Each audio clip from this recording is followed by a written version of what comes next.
Welcome. This is the debate on Voice Power Media Television.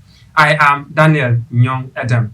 In today's discourse, we shall be looking at uh, tackling corruption in government. And with me in the studio are Comrade Ogbonna Clinton. You're welcome, sir. Thank you. And Comrade Anthony Nnamani. You're welcome. Thank you for having me. First of all, I want to say happy birthday. You celebrated your birthday a few days ago. Thank And you two, so much. two of you coincided. yes. The one is next month. Okay, yours. Okay. Happy birthday. Thank you so How much. did you go? Well, it went well.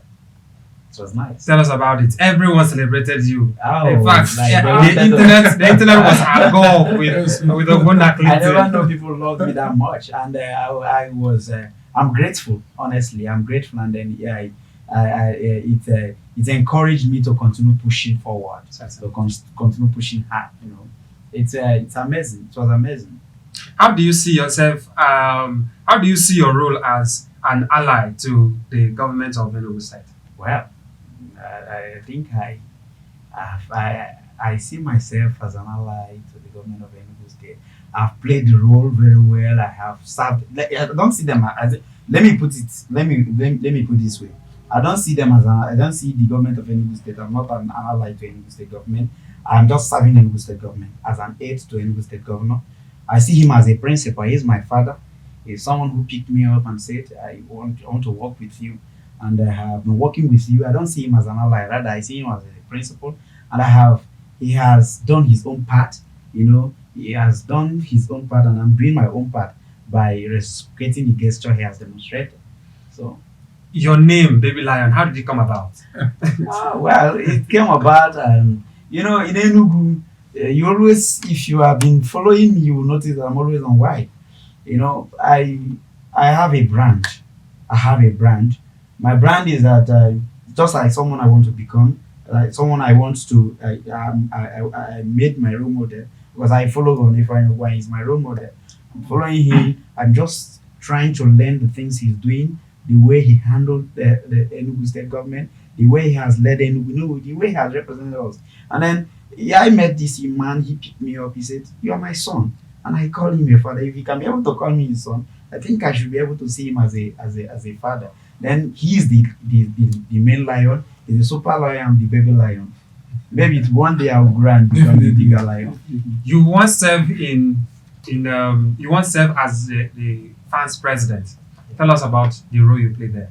Well, when I was the president of fans, Barrister J.M.C. Siobuka was my legal advisor. Barrister Professor Tabu was my national staff advisor. It was amazing. I had executive members that were cooperating, and then we were able to do a whole lot of things in France with the Association of Nsukka students. In fact, I can boldly say that France is what it is today because I came up and I didn't take over from anyone. You can ask this person's I made I'm a resource person. You can ask them. Okay, he's here. So when I came up, I didn't know there was no person on the seat. So when I came up, I said, you can't have this is a big position. The France has been existing, but we don't have executives. The past president before I assumed office is nowhere to. I don't even know him. I've never met him till today. Then I came up, I said, we must conduct the election. And after the election, I got elected at a UNEC, University of Nigeria campus. And I restructured fans. I made fans to be admired by everyone. So many persons want to be the president of fans. The position is now very lucrative. Yes. So because we came in with ideas. And that's why I would always appreciate His Excellency Governor Ifeanyi, because when he came on board, he called me on phone. I can remember I was still in my 300 level. He said, what do you want as the president of fans? I didn't even know what I want. I said, Your Excellency, what I just want is a bus so that my students will have a means of going for course visits, for excursion, for academic. Say, no, that's not just what you want. I want you to rebrand fans so that you put your name on gold. Do you get? So and then with his assistance, I was able to achieve a lot of fans. We were able to create fans in all the institutions. We wrote constitutions. I organized seminars. It was attended by so many great persons from Nsukka. We did a summit at IMT. So many persons attended the summit. The likes of Honorable Chinedu Nwamba, the likes of Honorable SSA to the, it was the former SSA to the Governor on Security, Evangelist Chinedu Anichi. So many persons, great persons attended the summit where they taught, educated our students on the effects of what could possibly lead to suicide. You know what we attempted the program. I may not actually recall, but we were fighting suicide. Was at that time the suicide rate in the university campus was very high. So I was part of those. We worked to ensure that our students don't choose or take suicide as an option. So and so many other things. We did award night. We did so many things, programs, cultural day. Thank you so much, cultural day, and so many things. You know, to improve. Like the student organization, we built to engage students as well. Of course, thank you so much. We engage them. So now, if you mention fans, I think everyone in the state knows what fans is. The only thing is I cannot possibly say this is how leadership has been going since I left office, because as I've left office, I'm not supposed to go back there and start. It will just look as if you say I'm trying to control them. Let's get into the business of the day. Thank you so much. Tackling corruption in government. Let's begin with you, Comrade Anthony Naman. Okay. Well, it was a nice time to be here today. I must thank my senior, my Oga. Let me use that word. My senior in the university. Thank you. He was one of the persons that put me through political university. I'm not the frank. One of the persons that put me through my first years. They guide me politically to stage. You're a great man. I must be frank. I quote the former president of America, Barack Obama. He said, what Nigeria needs is institutions and not strong men. Nigeria need institutions that will strong institutions. Yes, strong institutions that will tackle corruption. The issues at hand. Take for instance, you see the constitution of the country is one-sided. Let's tell the truth. The constitution of the country is one-sided. Favors a particular zone against the other zone. And this is one of the issues that have been causing the crisis we are having in every sector. The petroleum sector the other day, you see what the government is doing, paying huge amount of billions of naira in the name of subsidy. You can't imagine with a lot of resources we have in the country cannot even fund a refinery. We have about 4 refineries in this country, and none of them is working. We have in Kaduna, we have in Rivers, we have in Lagos, and maybe in Calabar, if I'm not mistaken. These are the issues we are talking about. The leaders themselves, all they know is nothing but their own selfish interests. What they will take home, their take home pay. You can see the issue of ASU strike. This is the 6th month ASU is on strike because of money this, money that. A country that wants to fight corruption will not allow her students to stay at home for 6 months. During our time, we stay almost a year that we are doing strike. At home. At home. You could imagine. You don't try that in US or other countries who are developed. So corruption is if we start talking about corruption from today, we'll stay here till in the evening. So from now, I would just say corruption is a cankerworm that have eaten deep into the fabric of our country as a nation. Thank you. Comrade Obona Clinton. Well, like my friend here, Comrade T.Y. the political, like he just said, corruption is like I call it the genesis of our problem in this country. That's the genesis of our problem. But then I am worried. I am worried because tackling corruption in Nigeria is not easy. It's not easy because it's just like a culture. You know, when they say the culture when we are in secondary school or maybe primary school, they said culture is just people's way of life. Yes. Corruption has become our way of life. Yeah. So it's not only in governance that you see corrupt practices. Do you get? It's not only in government. I will tell you that, in fact, 95% of Nigerians are corrupt. In fact, we are already used to corrupt practices. I don't understand what I'm saying. So it's not even going to be possible for us to survive just like the way Americans or other countries are doing without corruption, because we are used to it. For example, now, when I was in university, you will see that you hardly, maybe in a course, you are supposed to write. You are supposed to get in this course. But because you refuse to give a lecturer 10K or 5,000 and you not get, they will not be struggling. even if you are someone that says maybe you just decided that you're not going to involve yourself, it's corruption. For you to pay 5,000 naira for to get additional mark is corruption. So if my sex for grade as well. Yes. So if my colleagues, if they are getting A's, and because I feel that I'm not corrupt, and then I don't want to involve myself in corrupt practices, and then I get F, don't you see that I'm being cheated? Because of that, I may be forced to, start involving one thing or the other. Before you know it, that's why I say it has become our culture. So those persons in governance started it from the grassroots.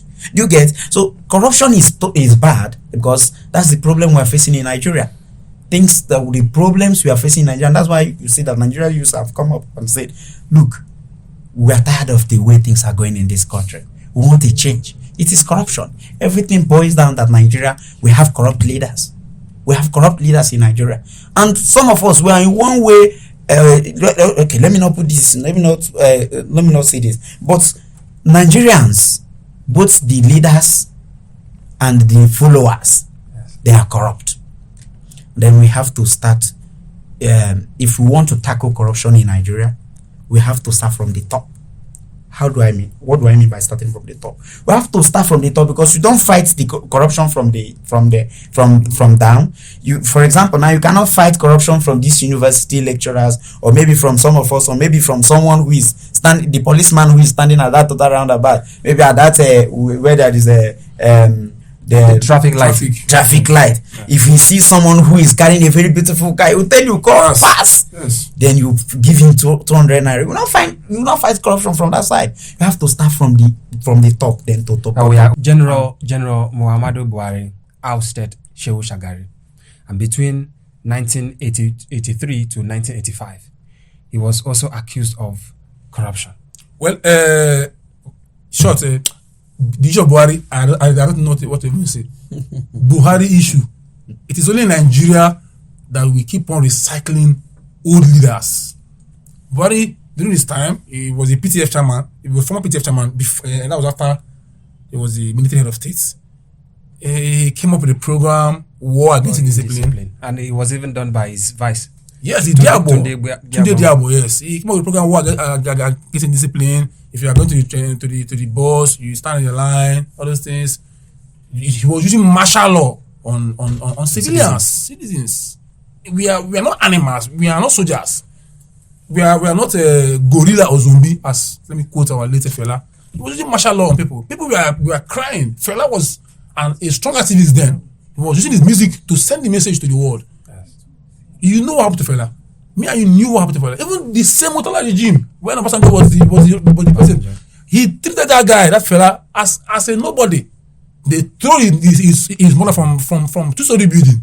This woman broke her legs and spine and everything. Along the line, she died. So Buhari was one of the persons that made this country to this bad state it is today. He messed up the system. War against the system. Which war against the system? What discipline? You don't use martial law to tell people to stand on the line. It's not done anywhere. Even in China, this people that practice communism, you don't do that there. There's some reforms you have to put in place. Once you put those things, all that citizens will just key in. But if you are bringing a law that if you didn't wear tie, that's what will flog you. If you didn't talk in, that they will flog you koboko. No. It's a very bad system, and what is one of the worst things that happened to Nigeria from 1984. Even this time around, 2015, it came back again. I was crying. It was still during General Muhammadu Buhari's administration that Atiku Abubakar was the Comptroller General of the Custom. Well, during this period, the suitcase scandal emerged. Yes, I can still remember the suitcase scandal. Atiku Abubakar is one of the persons that have benefited. Accused of wiring huge billions of dollars. Yes, Atiku Abubakar is one of the persons that have benefited hugely from this country. I don't even know what he's still doing again to contest for presidency. He's one of the persons. We heard the issue of the container saga, dollar issue. They bought dollar, they didn't bought dollar. He made a lot of money as the Comptroller General of Customs. That was there. He made millions of dollars. How can a single individual be making such a hell of a money? And people are suffering. People are suffering. He built a university in his hometown there in Adamawa State. Do you know how much they are paying there in school fees after America? Over 1.something million naira per section. Over. The poor people in Adamawa State, can they attend that school? I don't think so. They can't. His state is one of the most poorest states in Nigeria. They don't produce anything. They just collect. They don't produce anything. They don't give to the country. They don't. They just collect allocation every year, every month allocation. So Atiku Abubakar, there was no reform in the custom system. The system of the custom was very bad. I'm telling you, even for the wiseness of our brothers, the Igbos went extra mile to see that we put food on our table. We never rely on the government. The North and the West have been relying from the government right from the creation of Nigeria. An average Igbo man don't rely on government money. Igbo people, we hustle for our money. We go out and do jobs, carry stone, do hard labor to make money. Many of them went through the rough road of Sahara Desert to go to Europe. Many of them went through the Niger desert, Libya, the direct Libya route, Mediterranean Sea to Europe to become who they are today. So I think there was no reform he brought in the custom sector. There was no reform during this time. There was massive employment of the northern people in high sensitive positions. Imagine giving position to somebody who is not even fit for that position. What do you expect? Low productivity. The productivity will be very, very poor. IBB is seen as a body that legalized corruption in Nigeria. What do you have to say about that? A body is being referred to as a body, not just a person, but a body that legalized corruption in Nigeria. Well, I think discussing about all these military leaders and also abrogating the June 12th 1993 election. Yes. It's still the same thing we're talking about here. The same people, the same mindset, same pattern, the same way of doing things. You get same friends, and then they are friends. They have the same pattern of the same way of doing things. You get. So what we are talking about is that IBB was our military president. It's same ideology. So you're not expecting. You don't like what is happening now when he was saying Buhari. Nigerians are being carried away with the cries or maybe the tears of Buhari. That Buhari, he was coming as a messiah. He was coming as a helper. Do you get? And then Nigerians were deceived. Do you get? You don't expect a different result from the same process. Oh. It's the same process, the same persons, the same friends, the same allies. So I do not want to start talking about what IBB did and what he didn't do and what he failed to do. Do you get? But it's the same process, the same persons. So what we should be talking about is that entirely we are passing a vote of no confidence on our previous leaders. Just few of them that we can say they tried as much as they can to fix Nigeria, but they were not given opportunity. I think trillions or thereabouts. They say they want to use it and these things. And I think they are right. They are right in their demands, because I think if they are our president, if he's not insane, if our leaders, our political leaders, if they are not insane, I'm not saying if they are not insane, if they are right, if they are serious with what they are doing, they should know that education is one of the first, in fact, the first thing to be considered after security, ways to protect life and property. The next thing should be health, education. These three things should go like that. The three this thing to be considered.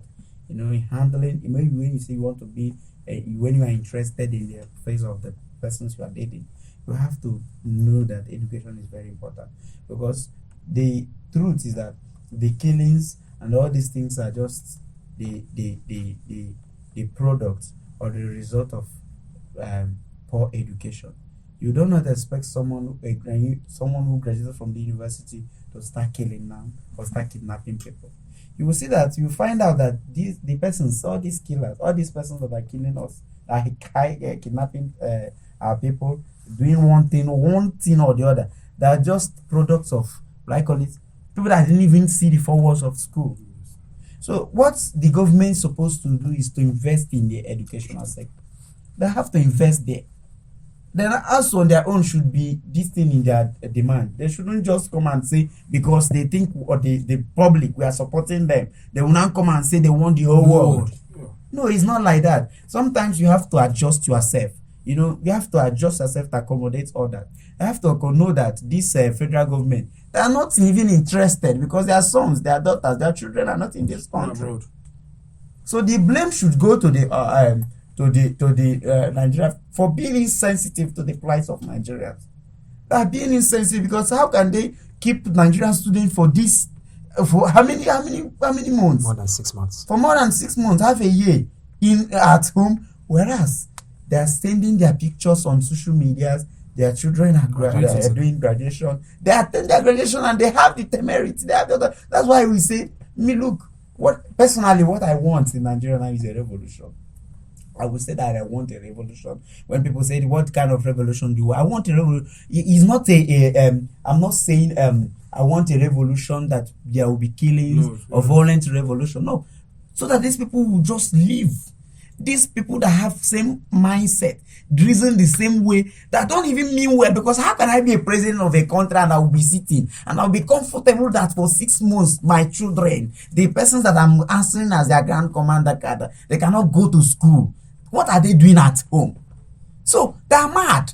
Nigeria in fact, that labor minister of labor should have resigned. If had it been we're in the same country, that minister of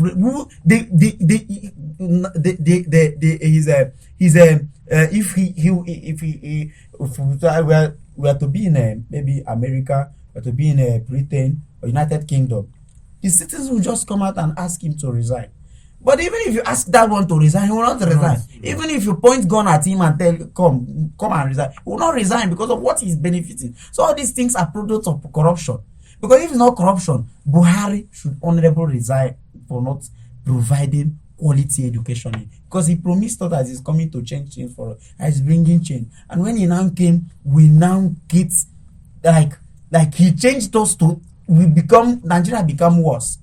You get so Nigeria government officials, I shouldn't blame us that much, but I should say what I'm just advising them is to be objective in their demand. They know what they are supposed to get. Not to say trillions, the way they are mentioning no money. I can't even start mentioning this money they are mentioning. Nigeria have this kind of money. And again, Nigeria government officials, they will say that there is no money to fund ASU, to take care of ASU demand. But you will see how they are mentioning. Can't you see? I am wondering what is happening, because sometimes I begin to reason. Even in the night. I'll begin to think. Is someone actually advising Buhari? Because how can Buhari? I read something that Buhari is seeking for assistance for Pakistan. $1 million. Pakistan, $1 million. And your children, Nigerian students are at home. And even Niger Republic. Even Niger Republic issue. And even Niger Republic. Someone, Amechi, was bold to tell us that he constructed road from this place, to Niger. Amechi, have you considered the same thing in the south? To your village. What did he do? Because he wanted to become the president of Nigeria. And he ended up not being the president of Nigeria. So, Nigerian leaders should change their mindset. For God's sake, Nigerian leaders should change their mindset. I'm a leader. Even me, I used to advise myself. There are things that they are just going beyond the boundary. And that's why we're saying that we're tired. You say, recently I led a rally. I'm the convener of Nsukka mega rally. You see thousands of persons. They came out to say that they are tired of the system, that they need a total overhaul in the system. They want a different thing. We are no longer interested in the way the things are going in this country because of the same issues, because they have kept our students at home. The insecurity, those they kept at home, they cannot go to the farm, because you go to the farm, the Fulani men will kidnap you. It's why disheartening. And I don't know why our activists, those persons are supposed to come out and let us take back our country. I don't know why they are just playing politics with everything, because we are supposed to have made a bold statement to this person and say, look, we are tired of the way things are going on in this country. We are tired. If they want to kill all of us, let them kill all of us. Because education are not providing food. They are not to buy food here now is very. If you are not working, like I don't even know the kind of work, you will see that the amount of things in the market, the price of things in the market, they are increasing every day. But the salary is not increasing. Oh. And what even about our lecturers? For 6 months, I have not received a dime. For 6 good months. And someone is walking around with thousands of security. He's the president of Nigeria. And he's traveling overseas, traveling to other countries to seek for funds for Pakistan and other countries. And as that. In fact, he bought I'm sure of what I'm saying. Nigeria government bought vehicles for the officials of Niger Republic. Why? Those money you can start bringing the money. You can tell us to come. Let us reach an agreement. Let us understand ourselves. As ASU president, he's supposed to understand that things are not going well in this country. Come, we have to be paying this money quarterly. But first agree, let us be paying this money quarterly. That money he's using to buy vehicles for the officials of Niger Republic. He should use that money and start the payment. Start paying them. Call the university vice chancellors. Start paying them. Start doing something that when they now see that the presence of federal government is now, they're now feeling the presence of the federal government is in all the universities. They will say, okay, these people are now understanding us. Let us suspend this strike. Do you get? But the government is not even ready. I think they are just making promises without doing anything. And then now the last story what they are saying yesterday is that they are not going to pay them for not working for 6 months. Someone you employed, did you give him another job? Is he not on contract basis? Why will you not pay them? So the lecturer should die because ASU told them to wait. They thought that they would negotiate for them. So to a reasonable extent, I would say that I'm advising ASU to reduce their demands. But federal government should stop being foolish and unnecessarily wicked, because they are becoming wicked. And if care is not taken, they are trying to build a generation.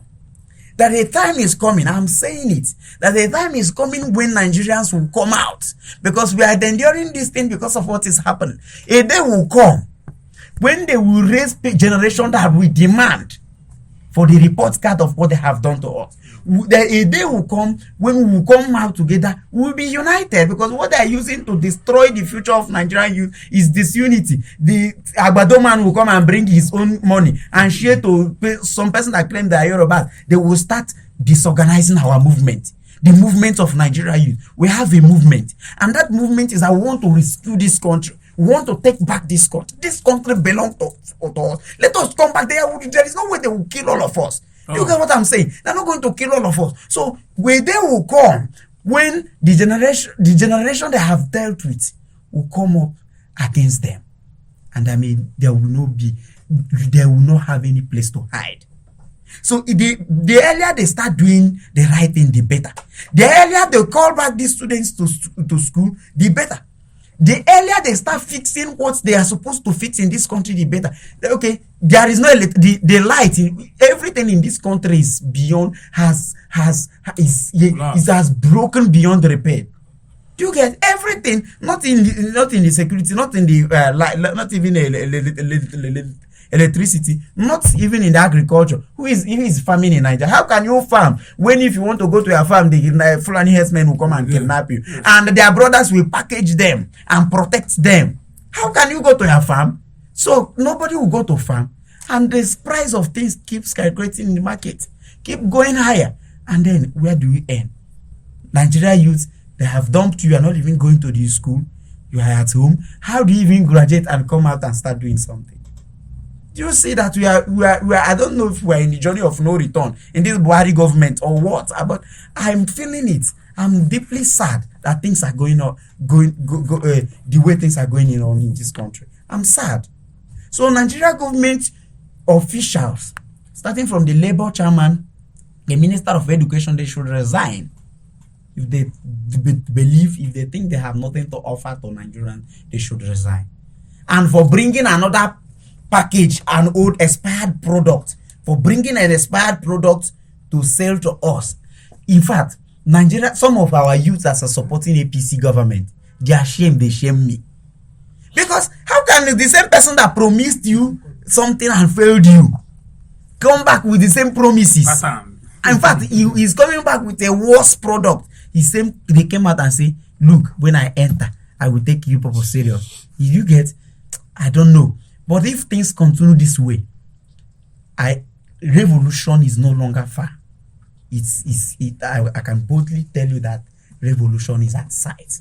And when it happens, there may not be hiding place for the criminals. because we have criminals that are tormenting us in this country, and that the people who are bargaining with the future of our students, that the people that are bargaining with the future of our youth, that refuse to give the youth job, that refuse to engage the youth. They don't even care. They are even insensitive to the way we are feeling about this country. They are not interested because their children are not in this country, and because they can actually run away from the country whenever they feel necessary. But we are here. So the day will come when we say that enough is enough, and the time is fast approaching. Thank you. Thank you. Now, we're looking at modalities. How do we tackle corruption in government? One of the modalities is building of a strong institution. Nigeria need to build strong institution, not strong men. Institution whereby you see when somebody is being elected into the office, maybe as a governor, local government chairman, for 2 years you start seeing you see convoy everywhere. You don't do that in a Western country. You have the government chairman, you go with 5, 10, 20 convoy. In which money? Are you paying them with your salary? How much does the local government chairman earn per month as a salary? It's not up to 200,000. If I will go deep, how much does the governor earn? You see that those people don't even have what it takes to build those institutions. They just go there for their own selfish and self-aggrandizement. So we need to empower institutions, empower the police. The police are underfunded. The soldiers, the same thing. They don't pay them well. If they are paying policemen 200,000 naira or even above, people will troop in to join police. You can't be paying me 50,000 naira or 40k as a police officer, and you expect me to be chasing armed robbers, to be chasing kidnappers in the forest, to be chasing bandits. Your life is on the line. Yes, chasing Boko Haram terrorists.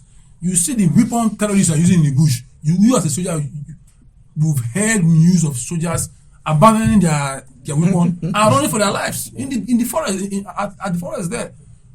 We should strengthen our institution, our military capacity. We should build our military institution. Our officers should go for course overseas to build their intellectual capacity, to create things, to create drones, equipment to fight corruption. If you don't fight corruption will fight us. We don't fight corruption will fight us. Okay. Same yes, question. Modalities. Okay, I think the modalities are meant for Nigerians. I have someone to recommend to Nigerians that the reasonable extent will end. It's not like a campaign, but I think P2B is someone who can end corruption. Why do I say so? I'm recommending P2B as someone who will end corruption in Nigeria because he's someone he did it in the past. He has done that. He has discharged his duties creditably in the past. And we have seen his antecedents. We have gone through his record. And then I can boldly say that it is P2B now that can end it. Why am I saying that? When we get the person, there will be a change in the system. Everything will change.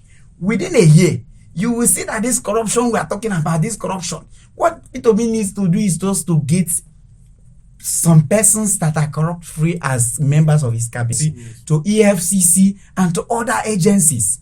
When he gets people that are sound, educated, enlightened, that know that they are coming to fight corruption, they are coming to fix this country, within 1 year we won't be complaining about corruption. That is fighting the system we are going to fight it within. We're going to fight the system within. Because you pay them millions and they will still want to collect that 200 naira or even Nigeria police. Do you get? So when you fight it from the top, then the leader of Nigeria police, the inspector general of police will be someone that is sound. That when he comes, he say, come look, if you do this thing, I'll fire you. You are seeing yourself that once you commit a crime, you are going. Others will learn their lessons. Do you get? So, but when you don't fight it from the top, you can't get it. So what I'm saying is that I'm recommending His Excellency P2B for Nigerians, not even as a campaign, but it's as a youth movement, that we should support this man, irrespective of our political. I'm not in a Labour Party. When I led the rally, I made it obvious to them that I'm not a member of Labour Party. That I am supporting P2B with my conscience. My conscience won't let me not to support P2B because I want my children to have a better country. We're not running. We don't have any other country except Nigeria. So we're going to put our political party aside. We're going to put our political differences aside. Our individual, where we benefit and where we're not benefiting. We're going to put all those things aside and then fix Nigeria. If we can fix Nigeria, put in our interest, political differences, political parties, political associations, tribe, religion, and say we want to fix Nigeria, we'll have P2B as the president of the country. And when he gets there, I'm sure, I believe that Nigeria will get better. I believe that corruption will end automatically when we end. They say it's because they have solid government. They have government they can trust. They elected as persons, they entrusted their future in the hands of those leaders. And those leaders are managing their future, they're managing the resources very well. So therefore, the strike, the strike and then the disagreement and everything that has a result of bad governance and corruption.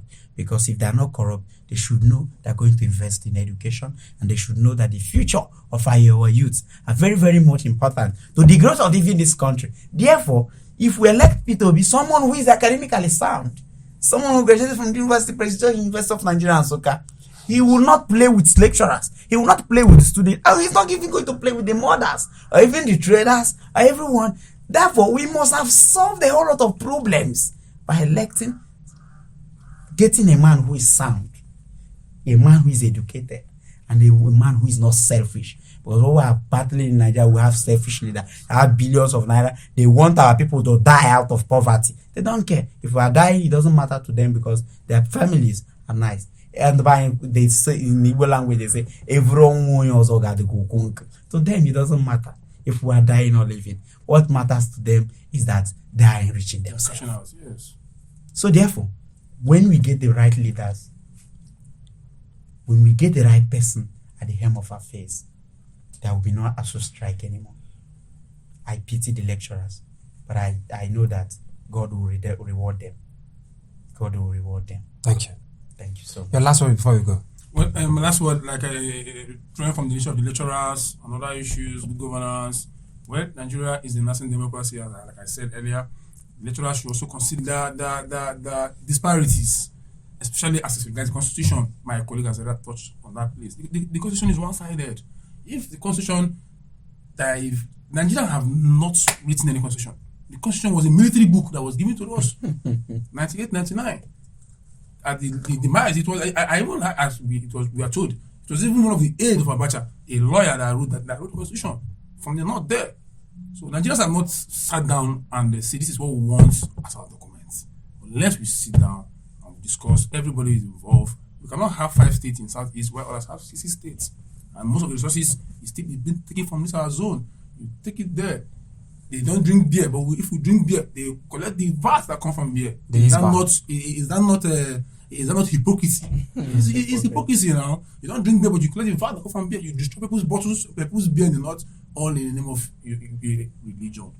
So, like I'm saying, the way forward is everybody must work towards making Nigeria a better place. Thank you for joining us. Thank you so much. Thank you for having us. Yes, we've come to the end of the debate on Voice Power Media Television today. I am Daniel Nyongedem. Please don't forget to join us on all our social media platforms, and we are also available on YouTube. Please like and subscribe. Thank you very much. The Debate is a bilingual program about the political discourse of Nigeria, representing issues and matters arising as they concern the governance of Nigeria by Nigerians in the diaspora and those resident in the country. Insecurity, unemployment, politics, epileptic power supply, strikes. We render an expose of the malfeasance of the past, the inadequacies of the present, and the disease of the future. Join me every Tuesday on Voice Power Television as we discuss these and more. This is Voice Power Media, the voice of the realm.